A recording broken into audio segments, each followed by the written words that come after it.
Please rise for the arrival of the Honorable Anwar Ibrahim, Prime Minister of Malaysia, and His Excellency Dr. Kau Kim Hoon, Secretary General of ASEAN.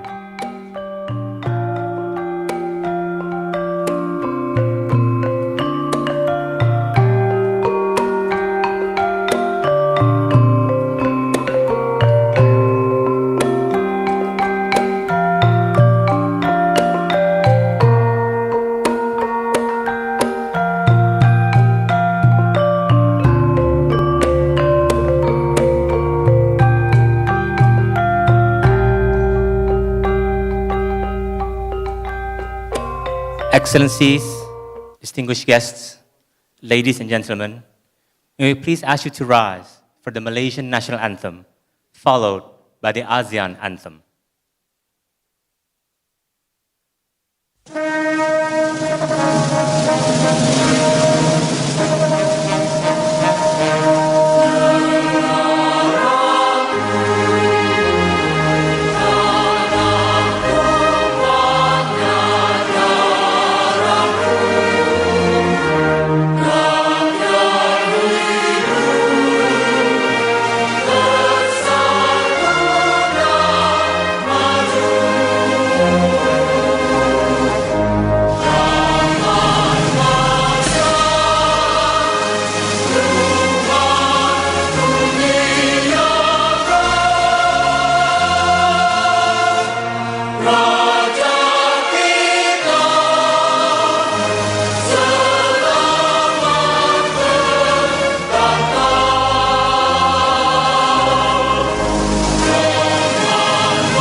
Thank you. Please be seated.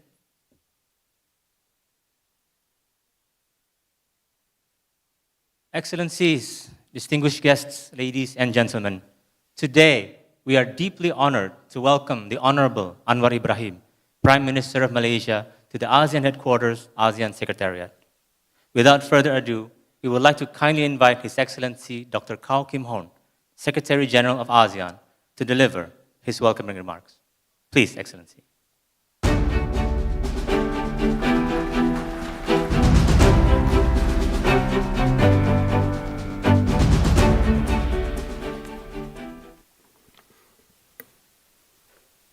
The Honorable Dato' Sri Anwar Ibrahim, Prime Minister of Malaysia and Chair of ASEAN for 2025. Excellencies, distinguished guests, ladies and gentlemen, a very good afternoon. It is my great honor and privilege to extend the warmest welcome to the Honorable Dato' Sri Anwar Ibrahim at ASEAN Secretariat. Today marks a truly significant milestone, the first official visit of the Prime Minister to the Secretariat during Malaysia ASEAN Chairmanship. This moment is not only deeply meaningful for the Secretariat, but also sets a valuable precedent for future ASEAN chairs. Such high-level engagement underscores the Secretariat's pivotal role in supporting the ASEAN Chair in driving forward the ASEAN community building agenda. Excellency, distinguished guests, ladies and gentlemen, we meet today amid profound global flux, with 2025 marking a year where turbulences and uncertainties are felt more acutely than ever. Geopolitical rivalries are intensifying, while the rule-based multilateral order is under mounting strain from unilateralism, protectionism, and economic decoupling.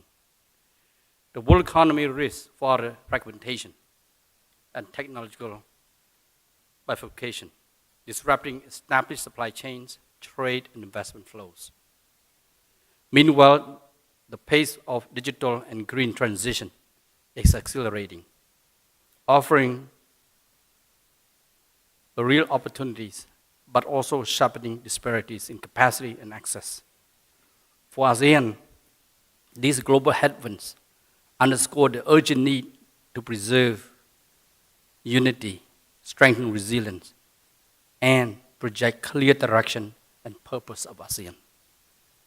In this demanding and uncertain environment, Malaysia's chairmanship takes on critical significance.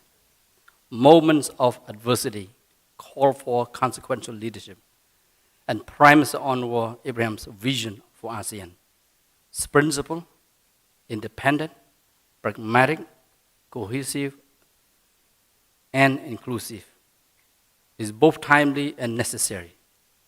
His steadfast call for the region to chart its own course, engage all partners constructively, and pursue solutions grounded in Southeast Asia's diverse realities, development, transformation, and evolution.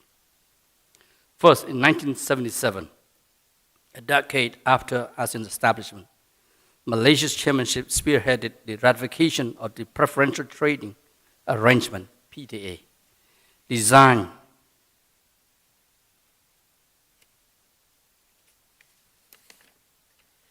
expanding intra-regional trade while simultaneously broadening ASEAN external relations. Second, in 1997, amid the turmoil of the Asian financial crisis, Malaysia's chairmanship witnessed the establishment of the ASEAN Plus 3 mechanism with our East Asian neighbors. Recognizing that in our interconnected region, our fortunes rise and when we work together closely. Also, ASEAN added 2 new members in 1997. Third, Malaysia once again bolstered ASEAN centrality with the convening of the inaugural East Asia Summit in 2005, bringing the leaders of our most strategic partners to the ASEAN table to address critical regional and global issues and challenges. Fourth, during its 2015 chairmanship, Malaysia led ASEAN in adopting the ASEAN Community Vision 2025, setting an ambitious agenda for deeper regional integration and community building. Excellency, ladies and gentlemen, throughout its history of leadership, Malaysia has been a steadfast champion of regional integration and ASEAN centrality, demonstrating a keen ability and leadership to adapt to global trends, while addressing the evolving needs and interests of our peoples. In 2025, under the inspiring theme of inclusivity and sustainability, Malaysia's chairmanship underscores the imperative that ASEAN community deliver real, tangible benefits for all, where prosperity is shared equitably, development is sustainable, and no one is left behind. Now, well over halfway through, Malaysia's 2025 chairmanship has already delivered significant milestones. For most among these was the successful convening of the 46th ASEAN Summit in May 2025, which charted the region's long-term trajectory through the adoption of ASEAN 2045, Our Shared Future, a bold vision and comprehensive blueprint for ASEAN community building and regional integration in the next 2 decades. The summit also announced that Timor-Leste will officially join ASEAN as its 11th member state in October 2025, a historical milestone that now brings every Southeast Asian nation into the ASEAN family. Additionally, we successfully concluded negotiations on the upgraded ASEAN Trade in Goods Agreement, ATIGA, a landmark accord set to streamline trade procedures, remove non-tariff barriers, and significantly boost intra-regional commerce. Amidst today's global uncertainties and geopolitical rivalries, Malaysia has steadfastly reaffirmed ASEAN unity and its independent agency, ensuring that the organization remains firmly anchored in its own strategic priorities, while sustaining constructive ties with all dialogue partners. It has also reinforced ASEAN's indispensable role as a trusted, neutral platform for dialogue and cooperation. This was clearly demonstrated during the recent 58 ASEAN Foreign Ministers meeting and post-minister conferences, where Malaysia's DEF chairmanship enabled open and constructive exchanges among ASEAN dialogue partners, of course, certainly under Foreign Minister Hassan. Malaysia has also displayed its strategic foresight in advancing ASEAN external economic partnership, particularly through convening the second ASEAN Gulf Cooperation Council GCC Summit and the groundbreaking ASEAN GCC China Summit. These visionary initiatives have significantly expanded ASEAN's economic engagement, opening new horizons for trade, investment, and energy cooperation, while contributing to ASEAN's broader objectives of economic diversification and sustainable development. Excellencies, ladies and gentlemen, these achievements have been made possible through the collective resolve of all ASEAN member states, as well as the ability and resolve of the Honorable Prime Minister Anwar to exercise leadership with clarity, conviction, and vision. His statesmanship and persuasive diplomacy have been instrumental in steering ASEAN's course during this pivotal year, reflecting a deep commitment to forward-looking and inclusive regional cooperation and to maintaining the ASEAN spirit of unity and solidarity. Prime Minister Anwar's distinguished career as a statesman, public intellectual, and steadfast advocate for justice resonate not only within Malaysia, but also across the entire Southeast Asia and beyond.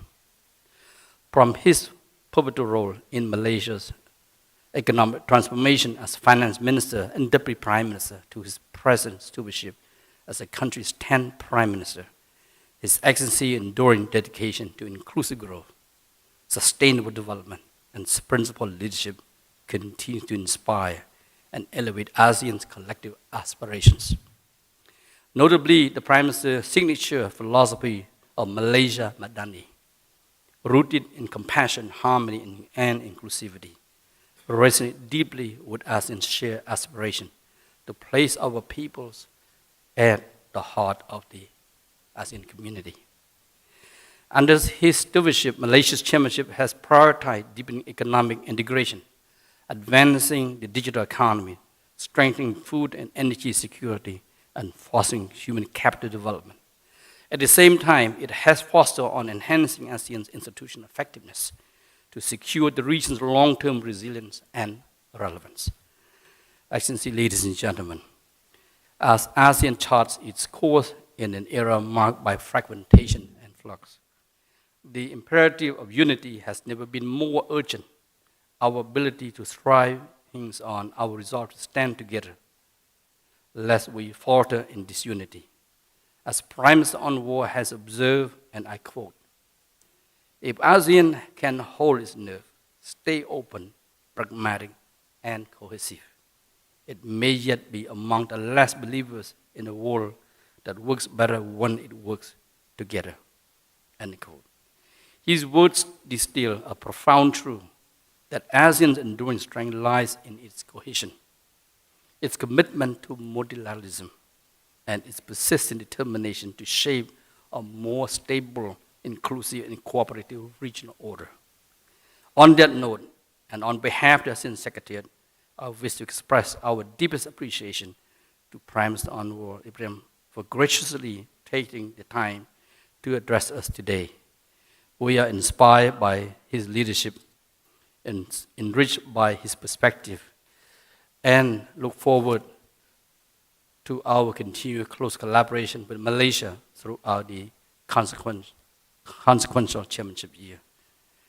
Thank you very much. Now I have the opportunity, and of course, a great honor, really a great honor, to invite the Honorable Datuk Sri Anwar Ibrahim, Prime Minister of Malaysia and Chair of ASEAN for 2025, to deliver his policy speech. I thank you.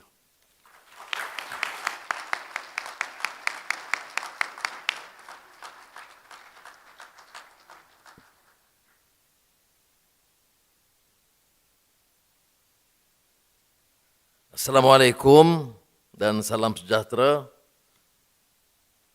Terima kasih kepada Tuan Menteri Utama Dr. Kau Kim Hoon, Sekjen ASEAN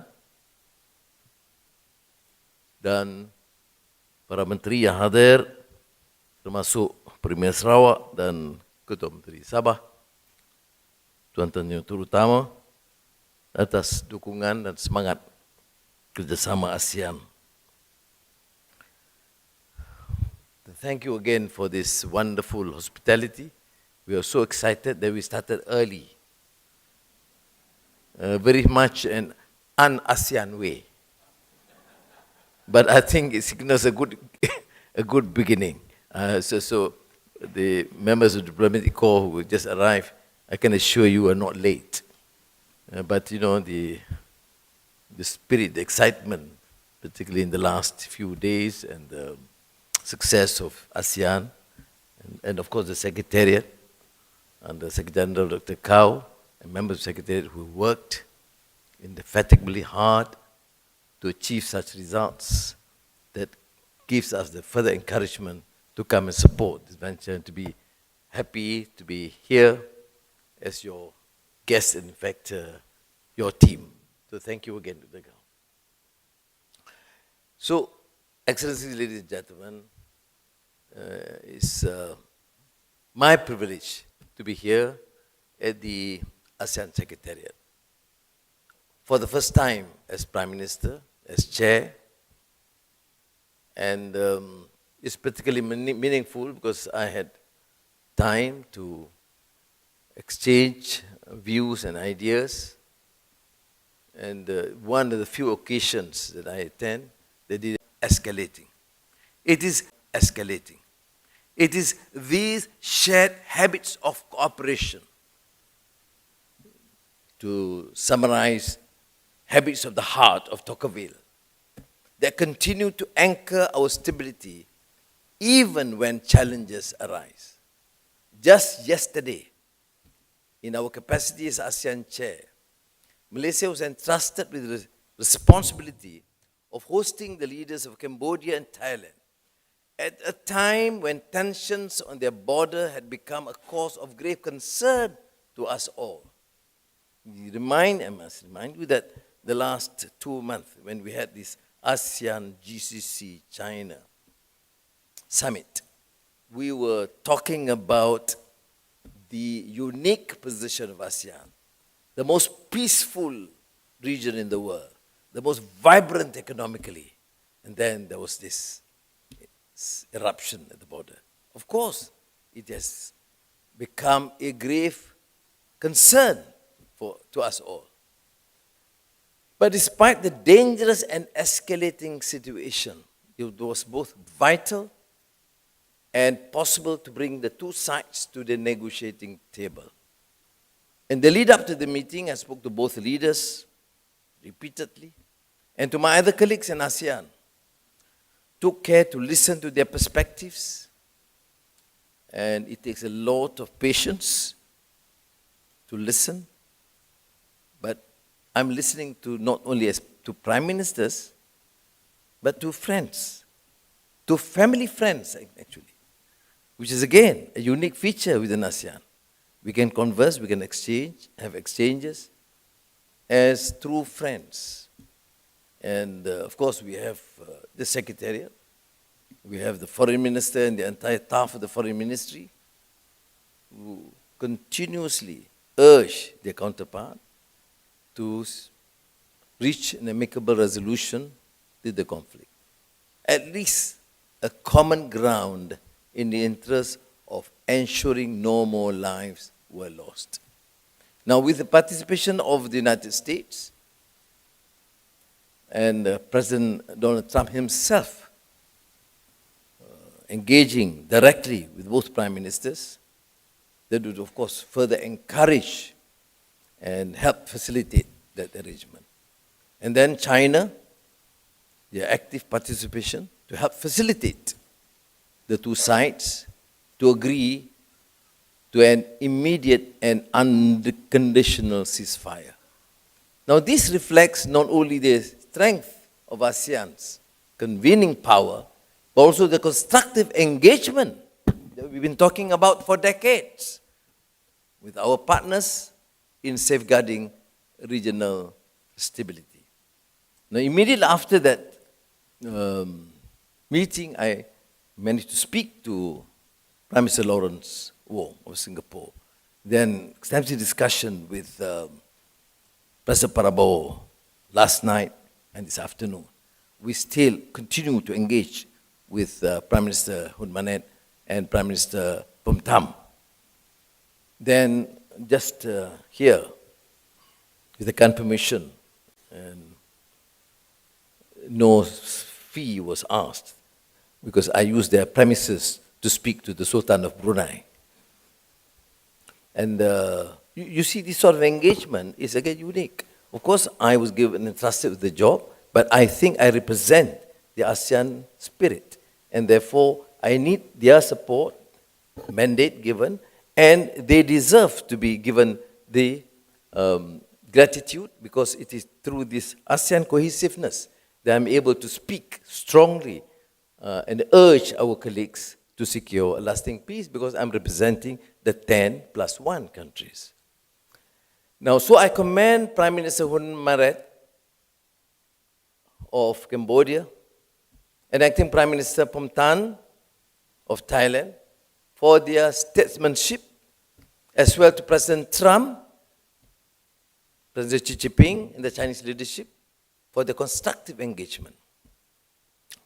I've chosen to invite not only the two leaders from Cambodia and Thailand, but to keep United States representative to my right and China to my left. It was a remarkable feat that not many regions can do, but we did the ASEAN way.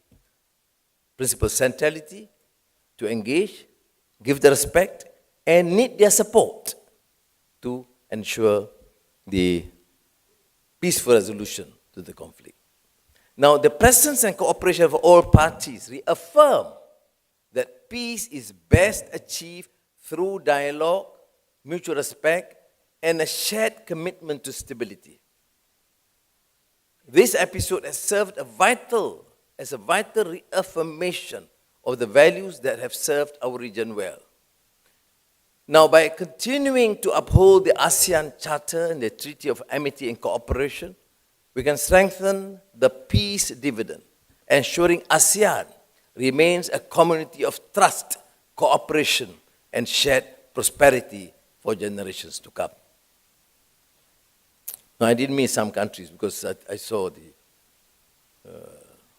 ambassador of the Philippines puzzled why I didn't mention Bongbong Marcos. I'm due to speak to him later.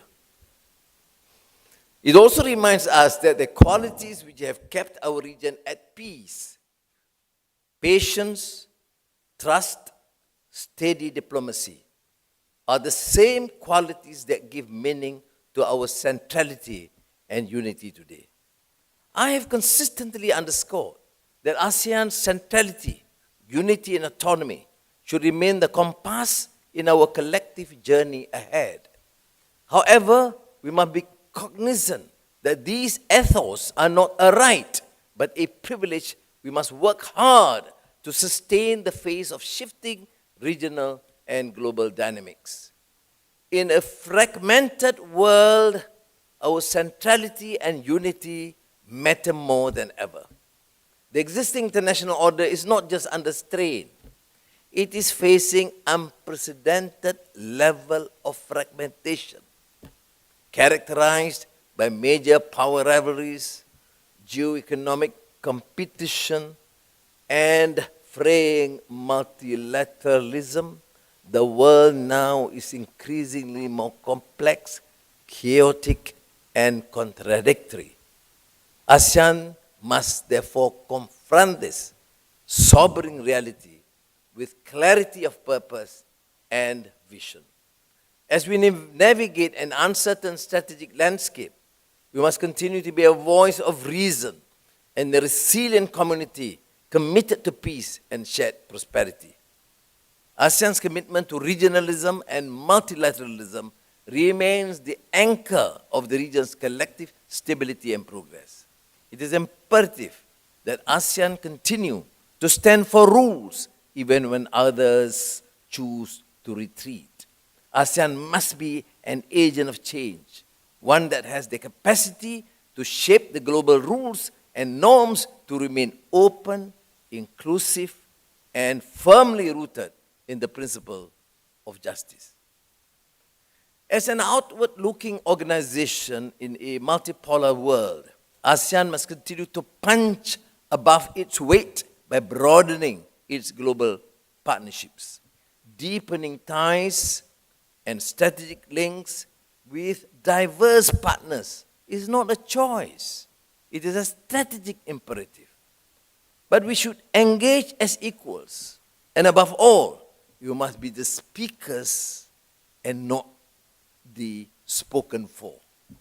So, Excellencies, distinguished guests, ladies and gentlemen, in facing today's global economic headwinds, it is imperative that we focus our energies inward towards building a more integrated and resilient ASEAN economy. Our region is home to a vast and vibrant market of 670 million people.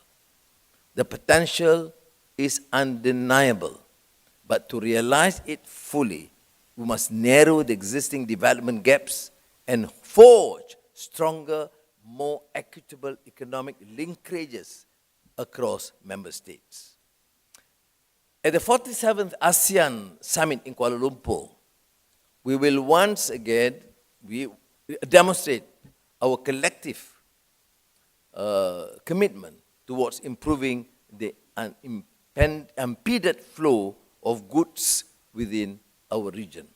And this will be in late October. So good luck to you. Because if succeed, we say thank the chairman. If it fails, blame the secretariat. Oh, I'm joking. You will have sleepless nights after this. Now, through renewed efforts to reduce tariff and non-tariff barriers, we are taking meaningful steps towards creating a more seamless and dynamic ASEAN economic community that works for all, not just for some. So, in my discussions with President Prabowo, for example, we emphasize on ASEAN's extensive network of free trade agreements has long served and has to be further expanded because it has, the trade agreements is pivotal because it was a cornerstone of our economic resilience. But in an era marked by protectionism and shifting supply chains, we cannot afford to become complacent. We must remain committed to openness and reform, even as we adapt to a more complex geoeconomic landscape. It is only through sustained liberalization and cooperation that we can safeguard jobs, preserve growth, and consolidate our position in the global economy. The RCEP, the Regional Comprehensive Economic Partnership, is central to this vision. As the world's largest trade agreement, it reinforces ASEAN's role as the linchpin of regional economic architecture. We expect the fifth, do you call it RCEP, RCEP? What do you call it? RCEP. I follow the Secretary General.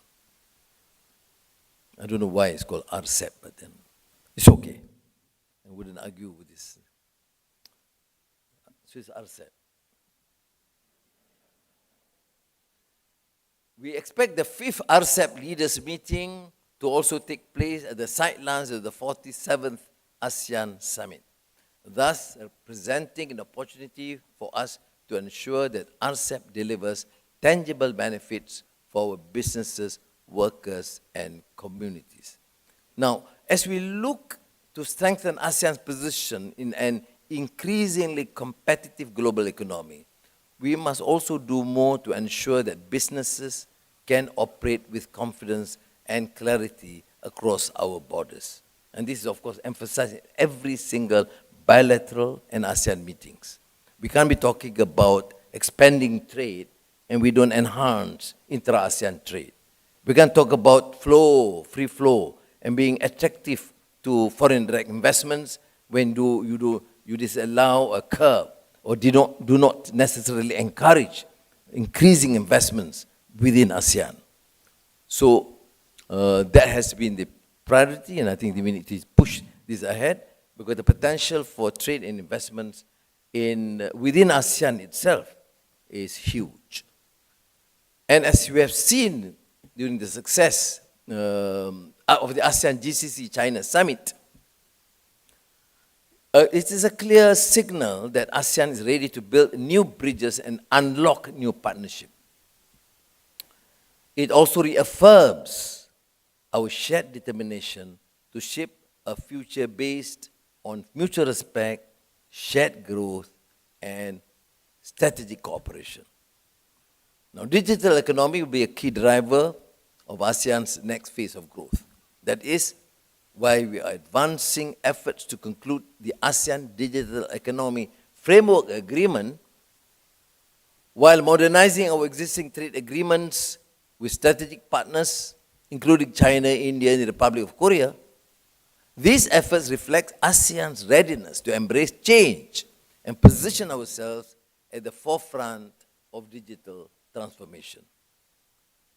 Business as usual is no longer an option, which means good governance, transparency, accountability.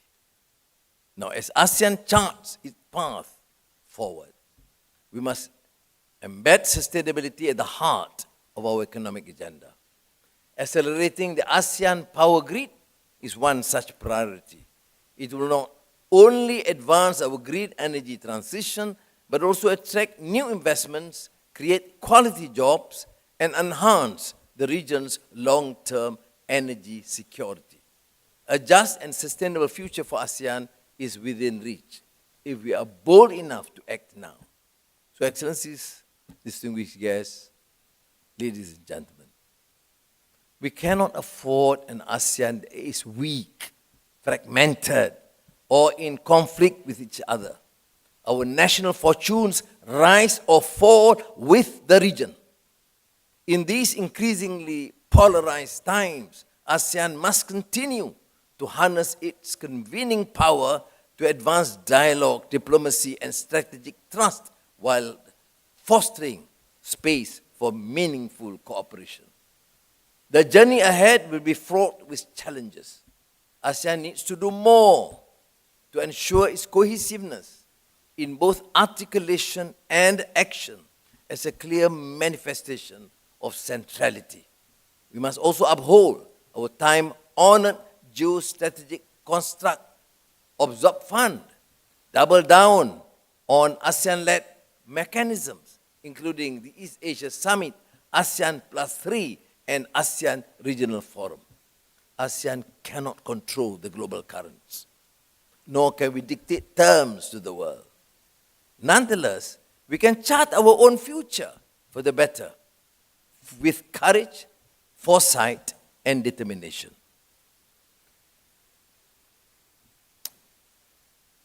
Now, in doing so, we will ensure that the benefits of ASEAN integration are truly realized, bringing value to our people and future generations.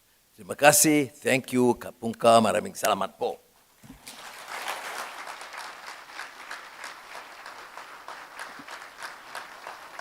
Thank you, Excellency, for your remarks and speech.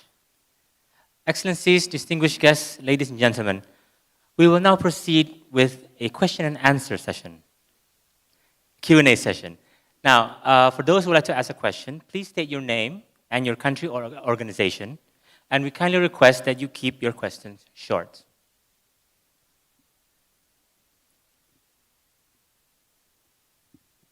One in the back.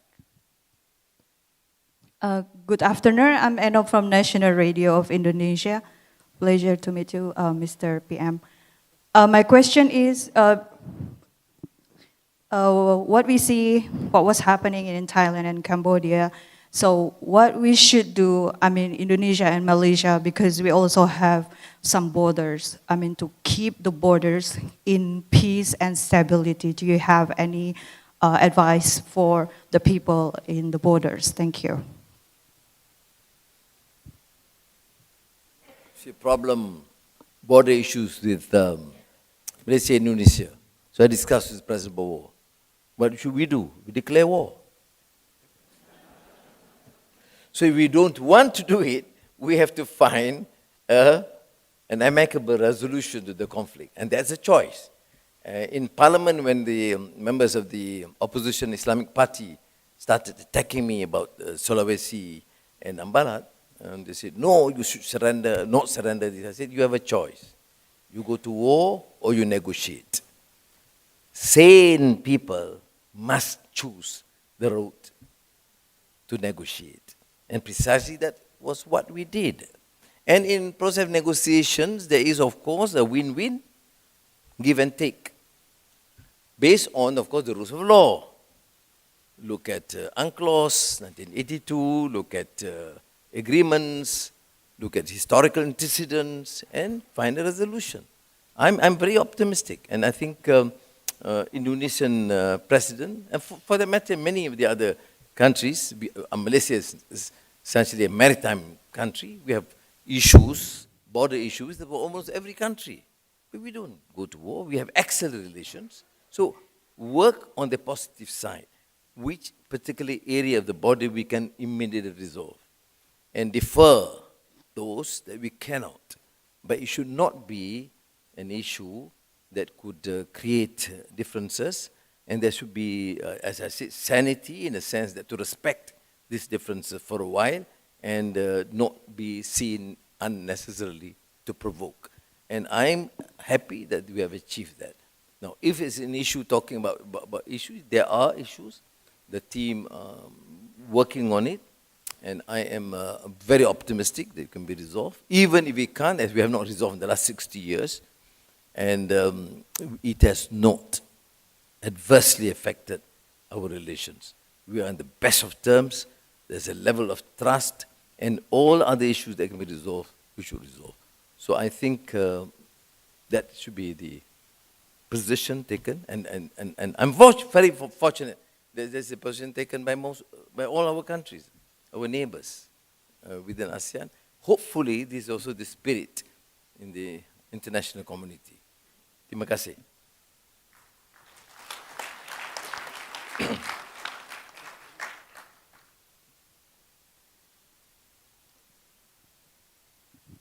Prime Minister Dino Patijalal from Foreign Policy Community of Indonesia. First, on behalf of civil societies in Southeast Asia, congratulations on your success in mediating a truce between Thailand and Cambodia. So that comes from the heart. Prime Minister, we fully support the notion of people-centered ASEAN community, and we pledge to make that strategic vision a success. However, it seems that ASEAN community is strong at the top, among the leaders, ministers, diplomats, and officials, but not so strong at the bottom, because the civil societies are still pretty much disconnected. And a lot of the civil societies in ASEAN do not know one another and have not caught on to the ASEAN vibe as well.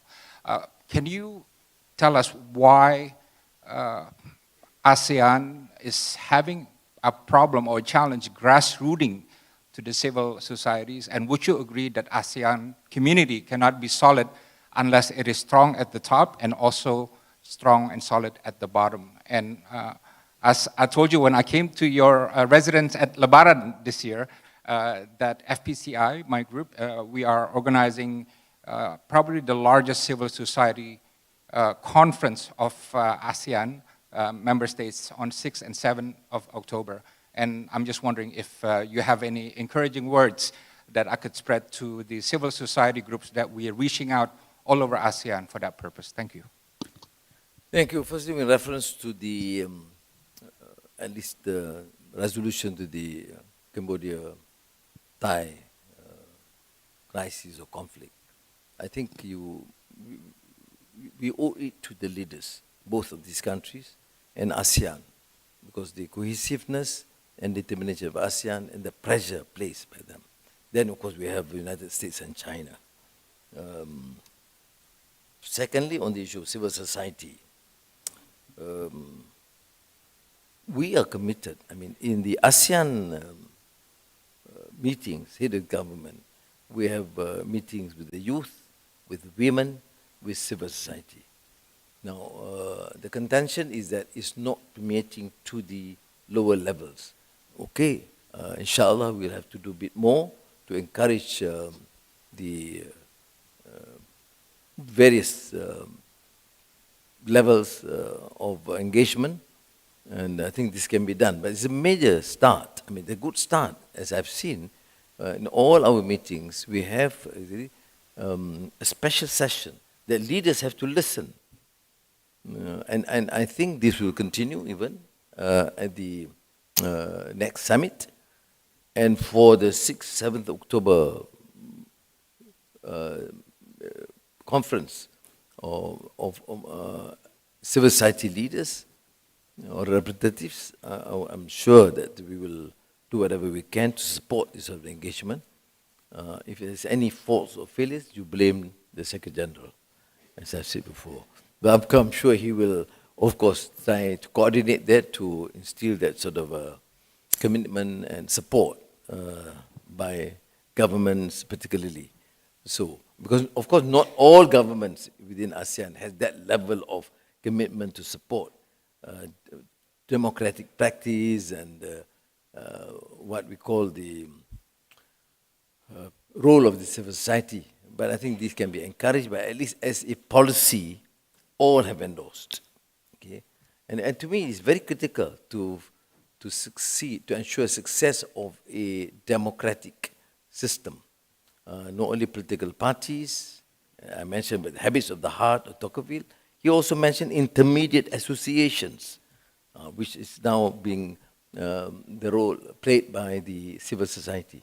And I truly believe that the role of civil society for specific interests to cater for the needs of various sectors of the people must be more effective, because that renders participatory democracy in the sense that we actually listen to all. Thank you.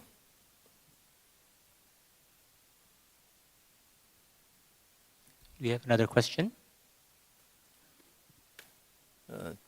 So may I conclude by expressing my thanks again to Secretary General, to all of you present. I do apologize for starting a bit early, and you have not lost much, but you can read the newspapers and the social media tomorrow. Thank you very much. Assalamu alaikum.